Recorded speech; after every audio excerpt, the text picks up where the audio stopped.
8월 31일 월요일 새벽 예배 말씀입니다. 오늘 우리에게 주신 하나님의 말씀은 열왕기하 25장 22절에서 30절까지의 말씀입니다. 구약성경 607면에 있습니다. 우리 다같이 말씀을 봉독하도록 하겠습니다. 유다 땅에 머물러 있는 백성은 곧 바벨론 왕 느부갓네살이 남긴 자라. 왕이 사반의 손자 아히감의 아들 그달리아가 관할하게 하였더라. 모든 군대 지휘관과 그를 따르는 자가 바벨론 왕이 그달리아를 지도자로 삼았다 함을 듣고 이에 느다니아의 아들 이스마엘과 가라야의 아들 요하난과 느도바 사람 다누멧의 아들 스라야와 마아가 사람의 아들 야하사니아와 그를 따르는 사람이 모두 미스바로 가서 그달리아에게로 나가매 그달리아가 그들과 그를 따르는 군사들에게 맹세하여 이르되 너희는 갈대아인을 섬기기를 두려워하지 말고 이 땅에 살며 바벨론 왕을 섬기라. 그리하면 너희가 평안하리라 하니라. 7월에 왕족 엘리사마의 손자 느다니아의 아들 이스마엘이 부하 10명을 거느리고 와서 그달리아를 쳐서 죽이고 또 그와 함께 미스바에 있는 유다 사람과 갈대아 사람을 죽인지라. 노소를 막론하고 백성과 군대의 장관들이 다 일어나서 애굽으로 갔으니 이는 갈대아 사람을 두려워함이었더라. 유다의 왕 여호야긴이 사로잡혀간 지 37년 곧 바벨론의 왕 에윌므로닥이 즉위한 원년 12월 그달 27일에 유다의 왕 여호야긴을 옥에서 내놓아 그 머리를 들게 하고 그에게 좋게 말하고 그의 지위를 바벨론에 그와 함께 있는 모든 왕의 지위보다 높이고 그 죄수의 의복을 벗게 하고 그의 일평생에 항상 왕의 앞에서 양식을 먹게 하였고 그가 쓸 것은 날마다 왕에게서 받는 양이 있어서 종신토록 끊이지 아니하였더라. 아멘. 이제 드디어 열왕기하의 대단원의 막을 내리는 장면입니다. 그런데 아마 이 열왕기의 이야기를 연극으로 만들었다면 셰익스피어의 그 유명한 비극과 같은 그런 비극으로 끝나는 연극이 되었을 것입니다. 하나님께서 주신 가나안 땅에 이스라엘 백성들이 정착해서 이제 행복하게 잘 살게 될 것을 꿈꾸며 살아가지만 이 나라가 이제 결국 두 나라로 분열되고 북이스라엘은 후에 아수르에게 멸망당해서 그 땅에서 쫓겨나게 되고 남유다는 마지막 열왕기하 25장에서 바벨론에 의해서 망해서 포로로 사로잡혀가는 이야기로 끝이 납니다. 참 안타깝고 슬픈 이야기죠. 그런데 오늘 이야기를 읽으면서 참 안타깝다는 생각도 들지만 바로 이게 우리의 모습이 아닌가 하는 생각이 듭니다. 이번 상반기에 성경 토파보기 예레미야 시간 하면서 이 말씀을 다시 한번 이 역사를 다시 한번 살펴볼 기회가 있었는데요. 여러분 그때 이 장면을 생각하면서 그런 생각들을 해봤습니다. 우리 인간이 얼마나 완악한 존재인지, 우리 인간이 얼마나 죄를 사랑하는 존재인지, 또한 우리가 얼마나 돌이키기 힘든 존재인지를 다시 한번 생각해보게 되는 계기가 되었습니다. 오늘 우리가 읽은 이 이야기가 그것을 아주 적나라하게 보여준다고 할 수 있어요. 성경 토파보기 예레미야 시간에 왜 이 부분을 다뤘냐 하면 바로 예레미야가 살던 그 역사와 관련되어 있기 때문입니다. 그리고 예레미야서의 이 역사가 오늘의 이 이야기가 더 자세하게 기록되어 있습니다. 이 예레미야서를 통해서 오늘 역사의 이 이야기를 다시 한번 더 자세하게 살펴보겠습니다. 바벨론은 이 남유다를 멸망시키고 이 귀족들 그리고 사회 엘리트들 지도층들을 다 사로잡아가면서 이 유다 땅에는 소위 말해서 별 볼 일 없는 사람들을 남겨두고 떠났습니다. 그런데 그냥 남겨두고 떠난 것이 아니라 이 바벨론을 대신해서 이 사람들을 다스릴 총독을 세워놓고 가는데 바로 그 사람이 그달리아입니다. 여러분 22절 보시면 그달리아가 아히감의 아들이라고 소개하고 있죠. 바로 이 아히감이라는 사람이 예레미야 26장을 읽어보시면 이 예레미야가 성전에서 하나님 말씀을 선포할 때 백성들이 이 예레미야를 죽이려고 하자 이 예레미야를 보호했던 사람이 바로 이 아히감입니다. 바로 그 아히감의 아들이었으니까 그의 아들이었던 이 그달리아 역시 이 예레미야와 더 가까운 사람이었다는 사실을 우리는 추측해 볼 수 있습니다. 실제로 그달리아는 예레미야가 선포했던 그 하나님의 말씀을 그대로 따라 행하려고 했던 사람이었어요. 예레미야가 선포했던 것이 무엇이었습니까? 예레미야는 이 바벨론에 항복해서 그를 섬기면 이 땅에서 평안하게 잘 살 수 있을 것이다 라고 하나님의 말씀을 선포했던 사람이었죠. 그달리아는 그런 예레미야의 말대로 행한 사람이었습니다. 그게 바로 오늘 말씀 24절에 나옵니다. 24절에서 그달리아는 자신에게로 모여온 백성들을 향해 이렇게 말하는 것을 알 수 있습니다. 너희는 갈대아인을 섬기기를 두려워하지 말고 이 땅에 살며 바벨론 왕을 섬기라. 그리하면 너희가 평안하리라 라고 말씀하고 있어요. 예레미야서를 보시면 예레미야 특히 40장을 읽어보시면 이 그달리아가 지혜로운 사람이었고 또 백성들에게 굉장히 선정을 베풀었던 좋은 사람이었음을 알 수가 있습니다. 그는 실제로 이렇게 말하고 이 바벨론이 유다 땅을 공격할 당시 주변 나라로 흩어졌던 이 유다 사람들을 다시금 불러 모았어요. 그래서 이 사람들을 규합해서 새로운 공동체를 만들고 그래서 이제 주위에서 많은 식량들을 끌어모아서 이제 그 땅에서 평안하게 잘 살 수 있는 기틀을 마련했던 지혜로운 사람이었습니다. 아마 이 그달리아의 말대로 바벨론을 섬기며 그렇게 살았더라면 이 예레미야 말씀대로 그렇게 살았더라면 아마 그 땅에서 쫓겨나지 않고 계속해서 잘 살 수 있었을 거예요. 여러분 그런데 그 평화는 오래가지 못합니다. 이스마엘이라는 사람이 나타나서 이 그달리아를 암살한 것이죠. 25절에 소개된 것처럼 이스마엘은 다윗 왕가의 왕족이었습니다. 그가 왜 그달리아를 암살했는지는 명확하진 않지만 예레미야서를 살펴보시면 그가 암몬 족속의 사주를 받았음을 우리는 알 수 있습니다. 그리고 그는 아마 이 다윗 왕가의 왕족으로서 이 다윗 왕가와도 상관없던 이 그달리아라는 사람이 갑자기 나타나서 이 자기네들을 다스리면서 바벨론을 섬기라고 말하는 것이 아마 마음에 들지 않았을 것입니다. 결국 이 요하난이라는 사람이 이스마엘의 쿠데타를 진압하고 이제 이스마엘은 암몬으로 도망하게 됩니다. 그러나 자신들이 이 갈대아인까지 죽였잖아요. 그래서 이 바벨론 사람들에 의해 미움을 받게 되었다는 사실을 깨달은 그들은 이제 자신들이 어떻게 해야 되는지 예레미야에게 찾아와서 자신들을 위해 기도해 달라고 말합니다. 예레미야는 그렇게 하겠다고 하고 10일 후에 답을 주겠다고 하죠. 예레미야가 10일 후에 기도해 보고 와서 이제 하나님 말씀을 전합니다. 그 하나님 말씀은 바로 그것이었어요. 이 그달리아가 말했던 것처럼 바벨론 왕을 섬기며 바벨론 나라를 섬기며 살면은 이 땅에서 잘 될 것이라는 것이었습니다. 이 땅에서 잘 살 수 있을 것이라는 거였어요. 여러분 그런데 어떻게 합니까?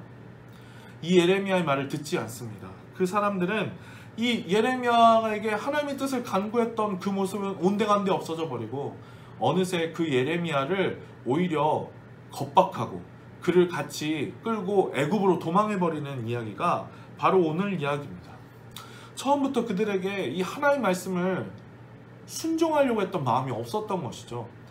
답정너라는 말 잘 아시죠? 답은 정해놓으니 너는 그냥로 따라하기만 하면 된다라는 말입니다. 하나님한테 답정너 했다는 거예요. 나는 이미 애굽으로 가기로 마음을 이미 먹어놓고서는 하나님께 뜻을 구했던 것입니다. 이 사람들이 겉으로 봤을 때는 굉장히 겸손해 보였지만 그러나 그들의 실제 모습은 그렇지 않았다라는 것을 알 수 있는 것입니다. 결국 하나님이 자기들에게 이 자기들이 애굽으로 가길 원했던 그 뜻을 확인해 주기를 원했던 것입니다. 그게 바로 오늘 26절까지의 결말입니다. 참 아이러니합니다.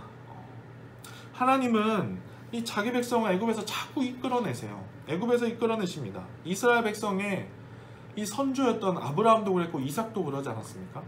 아브라함도 애굽으로 간 적 있지만 하나님이 그를 다시 이끌어내셨고 이삭 역시 마찬가지였습니다. 여러분 이스라엘 백성도 하나님께서 모세를 통해 출애굽시키시죠.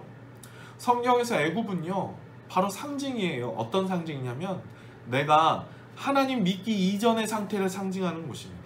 내가 하나님 믿기 이전에 내가 하나님 백성 되기 이전의 삶을 상징하는 곳이 바로 애굽이거든요. 그 애굽으로 우린 자꾸 돌아갑니다. 하나님은 자꾸 이끌어내시는데 말이죠. 하나님은 자꾸 이끌어내시는데 우리는 자꾸 애굽으로 돌아가려 합니다. 흙탕물로 돌아가려 하는 것입니다. 하나님이 그렇게 하지 말라고 말씀하시는데 말이죠.